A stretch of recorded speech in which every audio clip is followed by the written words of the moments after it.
Good luck. उम्मीद यही करते हैं कि अच्छा पार्टिसिपेशन इस कॉन्ट्रैक्ट में आगे जाते हुए दिखाई दे।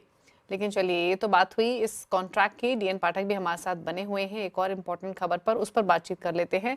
भारत अमेरिका से जीएम सोयाबीन और कॉर्न का इंपोर्ट कर सकता है। अब जो मिनी डील की हम बात कर रहे हैं उसके तहत ये कितना वायबल होगा, इसको समझने की कोशिश करते हैं। पाठक जी नमस्कार। पहले तो ये बताइए, कितनी एक्सपेक्टेशंस तो हैं इस तरीके की कि मिनी ट्रेड डील जो यूएस और इंडिया के बीच में हो सकती है, उसके तहत जीएम सोयाबीन का इंपोर्ट हो सकता है। कितनी पॉसिबिलिटी आपको दिखाई दे रही है और क्या इसके इम्पैक्ट आप देखते हैं? देखिए, अगर जीएम सोयाबीन अमेरिका से इंपोर्ट होगा तो हमें अपने सारे सोयाबीन प्लांट्स बंद कर देने पड़ेंगे और सोयाबीन की जो खेती होती है 60-70 लाख हेक्टेयर में और 150 लाख टन की क्रॉप जो है या 140 लाख टन की, उसको भूल जाना पड़ेगा। क्योंकि अमेरिका का सोयाबीन की कीमत $380-390 है जीएम सोयाबीन की। हिंदुस्तान की एमएसपी $620 है। तो अगर इस कीमत पर सोयाबीन इंपोर्ट होगा तो हमारे किसान को अपना सोयाबीन की खेती बंद करनी पड़ेगी और हम आगे के लिए, हमेशा के लिए टोटली फिर अमेरिका पे या इंपोर्ट पे डिपेंडेंट हो जाएंगे। इस बड़ी इंपॉर्टेंट क्रॉप के लिए सारा इंपोर्ट होगा, उससे तेल बनेगा, उससे मील बनेगा। दूसरी बात यह कि अगर सोयाबीन हम इंपोर्ट करेंगे जीएम, तो उससे जो सोयाबीन मील बनेगा वो कहाँ जाएगा? अगर हमारे हमारे यहाँ भी सोयाबीन उगाते रहें, तब अगर हमारे यहाँ सोयाबीन की खेती बंद हो गई तब तो कोई बात ही नहीं है। तो हम तो इस खबर से बहुत परेशान हैं, कहना चाहिए दुखी हैं। किसानों में भी बड़ा भारी रोष है इस बात का कि ये सरकार जो कि एग्रीकल्चर पे इतना ध्यान दे रही है, उसमें जीएम क्रॉप अमेरिका से लाने की बात कैसे मानी जा सकती है? ट्रेड डील है, सही है, ट्रेड डील होती है, उसमें नेगोशिएशंस भी होते हैं, लेकिन अपने देश के हित को ध्यान में रख के नेगोशिएशन होते हैं। ऐसा नहीं कि हम अपने किसान की बिल्कुल परवाह नहीं करें, किसान की इंडस्ट्री किसी की भी। तो हम तो इस डील से बिल्कुल हमको लगता है कि नहीं होनी चाहिए। अब आप कह रहे हैं होगी तो फिर ताले लगाने पड़ेंगे, मैं भी कहीं संन्यास ले लूंगा, क्या करें। पाठक जी, हम ऐसा नहीं कह रहे हैं कि होगी, इस तरीके के रिपोर्ट्स हैं। और इनफैक्ट जो आपने बात कही वो बिल्कुल वाजिब है। नीति आयोग के मेंबर्स के जो स्टेटमेंट्स आते हुए हमने कुछ इवेंट में सुने, जिसमें उन्होंने क्लियरली कहा था कि उनसे भी जब पूछा गया कि क्या इस तरीके की संभावना बन सकती है, तो नीति आयोग मेंबर्स का भी यही कहना है कि शायद मिनी डील के तहत इंपोर्ट को मंजूरी मिल सकती थी अगर ये जीएम क्रॉप नहीं होती तो।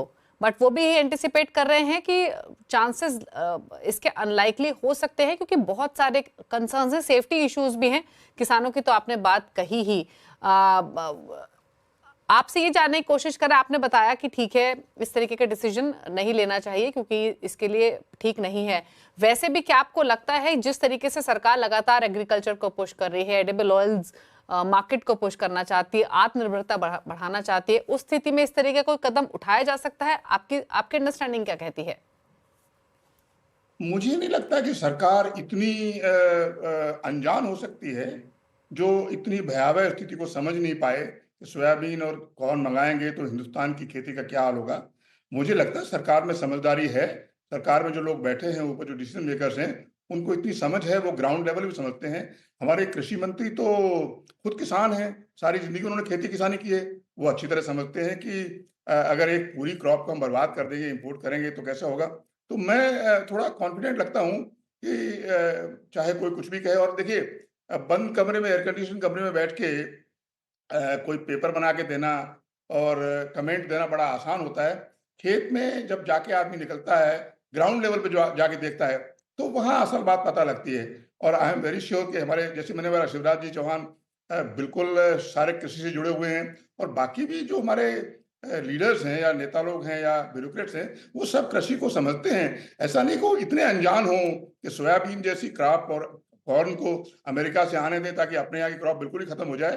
तो मैं सोचता हूँ कि ऐसा होगा नहीं। बाकी अब देखते हैं क्या होता है।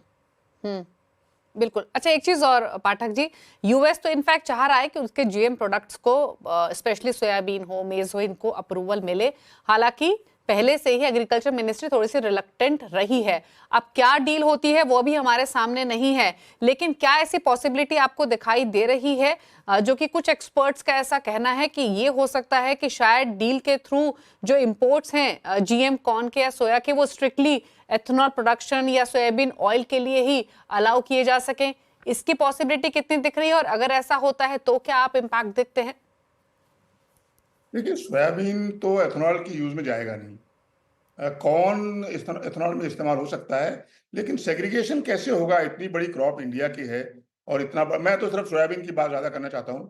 सोयाबीन का यूज़ एथेनॉल बनाने के लिए करना तो फिजिबल नहीं है कॉमर्शियली भी, किसी तरह से भी। तो एथेनॉल के लिए सोयाबीन आने का कोई मतलब नहीं है। तो ये तो सोयाबीन अगर आएगा तो क्रशिंग में जाएगा, तेल निकालने काम आएगा, प्रोटीन बनेगा, उससे सोयाबीन मील बनेगा। एथेनॉल के लिए कॉर्न तो अगर आता है तो उस पर सोचना पड़ेगा।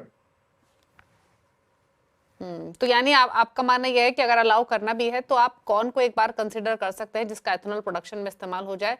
सोयाबीन के लिए इस तरीके का डिसीजन लेना वाजिब नहीं होगा due to various factors. Right Pathak ji? नहीं, मैं ऐसा नहीं कर रहा हूँ कॉर्न अलाउ कर दीजिए। मैंने ये बोला कॉर्न इथेनॉल में इस्तेमाल हो सकता है, क्योंकि वो एक वायबिलिटी है उसमें। ओके। सोयाबीन नहीं हो सकता है। मैं तो चाहता हूँ कि जीएम क्रॉप जो अभी अलाउड नहीं है, और बायोडाइवर्सिटी की हम बात करते हैं, बायो सेफ्टी की बात करते हैं, तो जब तक उस पर स्टडीज नहीं है। और एक बात और भी है दीपाली, हमारे किसान को जीएम सोयाबीन उगाने की अनुमति नहीं है। ऐसा होते हुए हम जीएम सोयाबीन इंपोर्ट कैसे कर सकते हैं?